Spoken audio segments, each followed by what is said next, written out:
नमस्कार साथियों, मैं जयंत कुमार सिंह, प्रदेश उपाध्यक्ष सह जिलाध्यक्ष बिहार पंचायत नगर प्रारंभिक शिक्षक संघ मूल सह सदस्य बिहार राज्य शिक्षक संघर्ष समन्वय समिति। साथियों, हड़ताल टूटने के उपरांत मैं 5 तारीख को आप लोगों से वीडियो के माध्यम से रूबरू हुआ था योगदान के संबंध में।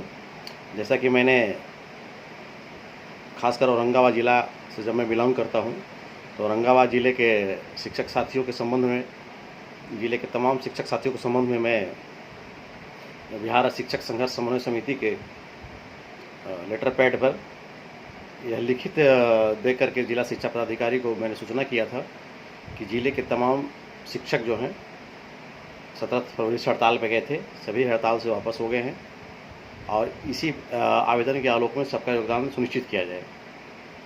और उन्हीं के जिला शिक्षा पदाधिकारी के माध्यम से ही सभी प्रखंड शिक्षा पदाधिकारियों को भी सूचित करवा दिया गया था। और उसी दिन मैं अपने वीडियो में आपसे यह बताया भी था कि वर्तमान में भी राज्य सरकार के द्वारा कोई गाइडलाइन नहीं है, हड़ताल टूटा है, हमें योगदान करना है कहीं ना कहीं। तो फिलहाल हम योगदान कर लिए थे और मैंने यह भी कहा था उस दिन कि बाद में जैसा बिहार सरकार का गाइडलाइन आएगा फिर उस अनुसार हम लोग काम करेंगे।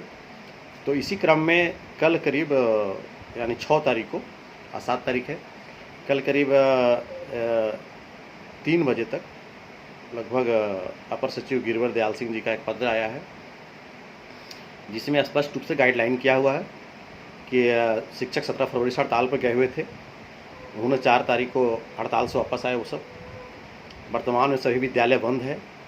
अतः जो शिक्षक हड़ताल सब तमाम शिक्षक जो वापस आ गए हैं उनको योगदान करने के लिए व्यवस्था किया गया है प्रखंड शिक्षा पदाधिकारी के कार्यालय में, यानी बीआरसी में। जो अपने जहाँ जो भी हैं वो अपने बीआरसी में जाकर के आवेदन जो लिख करके रिसीव करा देना है, बस और कुछ नहीं करना है। एक आवेदन लिख लेना है, मैं अपना नाम डालते हुए फलाने विद्यालय मैं 17 फरवरी से बिहार शिक्षक संघर्ष समन्वय समिति के आह्वान पर हड़ताल पर गया था और 4 तारीख को हड़ताल के समझौते के बाद मैं हड़ताल से वापस हो गया हूँ, जिसकी सूचना मैं श्रीमान के दे रहा हूँ। अतः मेरा योगदान सुनिश्चित किया जाए। रही बात कि कल से कई सवालें आ रहे हैं कि कैसे क्या करना होगा, भीड़ लग जाएगा, मतलब आने जाने की सुविधा असुविधा सारी चर्चाएँ हो रही लोगों की। तो इसमें मैं तमाम लोगों को यह बताना चाहता हूँ साथियों कि चिंता की कोई बात नहीं है, जरा सा भी नहीं। किसी शिक्षक को कोई परेशानी नहीं होगा यदि किन्हीं शिक्षक बंधुओं को, शिक्षिकाएँ बहनों को योगदान करने से संबंधित कोई क्लर्क परेशान करता है, किरानी परेशान करता है, अधिकारी परेशान करता है, तो आप सीधा हमसे संपर्क कीजिए। यदि कोई परेशान करता है तो जानबूझकर परेशान करता है, राज्य सरकार का ऐसा कोई गाइडलाइन नहीं है। रही बात योगदान करने के लिए, आप घर से आवेदन लिख करके और आइए और सीधा जाकर के बीआरसी में सिर्फ रिसीव करा दीजिए। ना वहाँ को बैठना है, ना आपकी वीडियो कॉन्फ्रेंसिंग वहाँ हो रहा है, ऐसा कोई मामला तो है नहीं, ला करके रिसीव करा देना है। रही बात, कुछ साथी चिंता व्यक्त किए कि अभी हम घर से बाहर हैं या दूर हैं, तो अभी फ़िलहाल जो लॉकडाउन चल रहा है हमारा, लॉकडाउन का तीसरा चरण, यह लॉकडाउन 17 फरवरी तक 17 मई तक है। तो 17 मई तक जब है, तो अभी जो वर्तमान में गिरिवर दयाल सिंह जी का अपर सचिव का जो पत्र है, वो पत्र आपसे साबित कर रहा है कि 17 फरवरी तक आप कभी भी योगदान करते हैं तो आपका योगदान 5 तारीख से ही माना जाएगा। अब इसी में कहीं ना कहीं हमारे किन्हीं शिक्षक साथियों को, जो शिक्षक हमारे बोले वाले हैं, उनको न कहीं बीआरसी स्तर पर परेशान करेगा किरानी क्लर्क, वही परेशानी बन सकता है। तो वो आप संगठन से शेयर करें, कोई परेशानी नहीं करेगा। आप 17 तारीख तक जब भी योगदान करेंगे तो आपका योगदान 5 तारीख से ही माना जाएगा।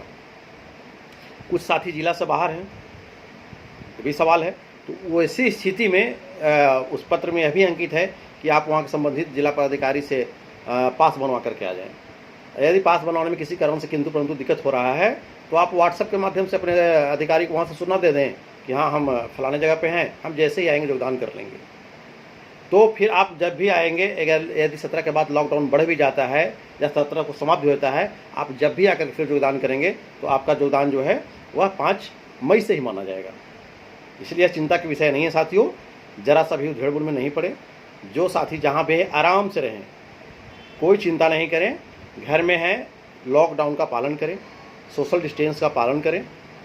जब आपको ऑफिस जब टाइम मिले आप आराम से आएँ। मैं आपको इसलिए बोला कि घर से आवेदन तैयार करके लाइए, ताकि आपको ऑफिस में ज़्यादा समय रुकना नहीं पड़े। आप घर से आवेदन तैयार करा करके ले आइए और लेकर के सीधा के ऑफिस रिसीव करा के चल दीजिए। यदि इसके बावजूद भी किन्हीं साथियों को परेशानी होगा तो आप हमसे टेलीफोन के माध्यम से संपर्क कीजिएगा। बहुत सारी ऐसी बातें हैं जो सार्वजनिक शेयर नहीं किया जाता है। आप टेंशन मत लीजिए, कहीं किसी को कोई दिक्कत नहीं होगा। अब रही बात वेतन का जो मामला आया, उस पर भी कई साथी कल पत्र देकर के हमसे पूछना शुरू किए। तो वेतन का जो मामला है मैं उसको स्पष्ट करना चाहूँगा ज़्यादा समय नहीं लेते हुए, कि वेतन कल के पत्र के हिसाब से साबित किया गया है कि हड़ताल में जाने के पूर्व यानी 16 फरवरी तक का वेतन फिलहाल देने का आदेश आया है। अब पत्र के हिसाब से कल से कई साथी उधेड़-बुन में हैं कि क्या भैया मतलब पूरा हड़ताल अवधि का वेतन काट लेगा या लॉकडाउन का गिनती क्या कैसे करेगा। इस संदर्भ में मैं आपको बताना चाहता हूँ कि ऐसी कोई बात नहीं है। लॉकडाउन का भी वेतन मिलेगा और हड़ताल जो हमारा 19 दिन काउंट हुआ है वही काउंट होगा, इससे ज़्यादा कुछ काउंट नहीं होगा। 19 दिन हड़ताल जो हमारा काउंट हुआ है वही सिर्फ काउंट होगा और उसी को समंजन करना होगा।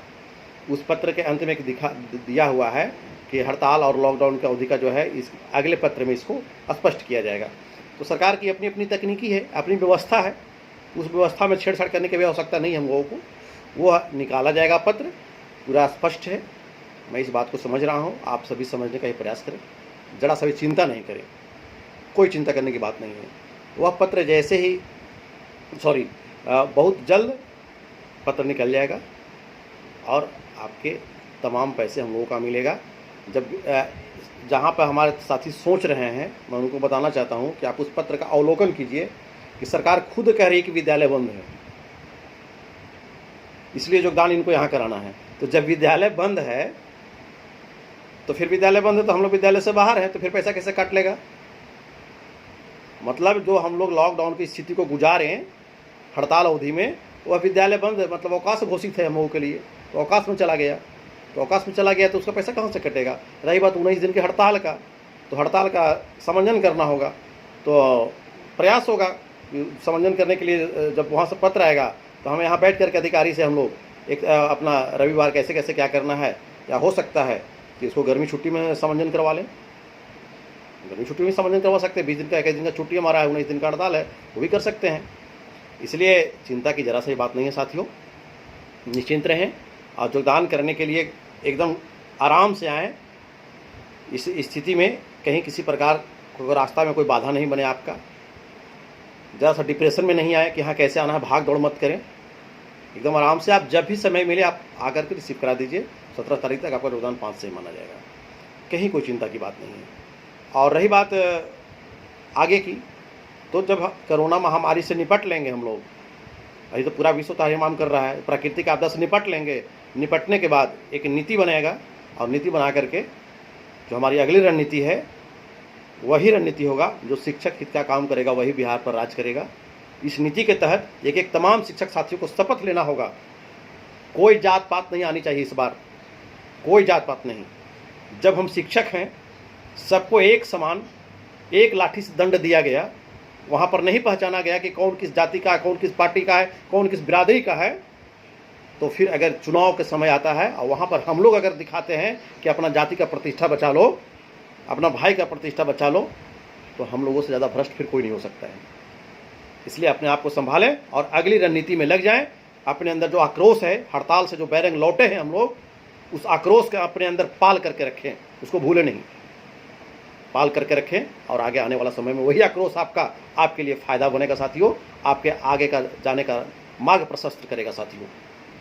मैं आपका ज़्यादा समय नहीं लेते हुए इन्हीं बातों के साथ आप तमाम साथियों को क्रांतिकारी अभिनंदन करते हुए जय हिंद, जय शिक्षक, जय भारत, अपनी वाणी को विराम देता हूँ। जय शिक्षक साथी।